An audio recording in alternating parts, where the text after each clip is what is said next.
கொடுமை. இந்துக்களாக இருந்து கொண்டு அவர்கள் இஸ்லாமியர்கள் சத்தம் பேசிட்டா அதுக்கு பேர் மத நல்லிணக்கங்க.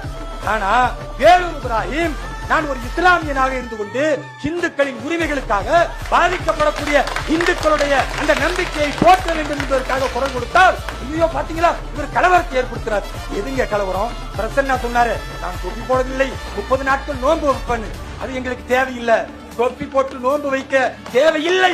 நீங்கள் கடவுளையே நம்பாதவர்கள். நபிகள் நாயகம் கடவுளை நம்ப சொன்னவர். அவர் சொன்ன வழிமுறைதான் நோன்பு. அதை எப்படி நீங்க கடைபிடிக்கலாம்? அது நியாயமா?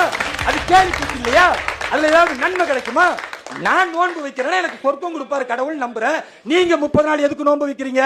இஸ்லாமியர்களை ஏமாத்தவா? இந்த கேள்வி தேவையில்லை. நாங்க என்ன சொல்றோம்னா இஸ்லாமியன் இஸ்லாமிய அடையாளத்தோடு இரு, இந்து இந்து அடையாளத்தோடு இரு, கிறிஸ்துவன் கிறிஸ்துவ அடையாளத்தோடு இரு. ஓட்டு பிச்சைக்காக நீ நடிக்காத அப்படின்னு நாங்க சொல்றோம்னா அதுதான். எழுதி வைத்துக் கொள்ளுங்கள்.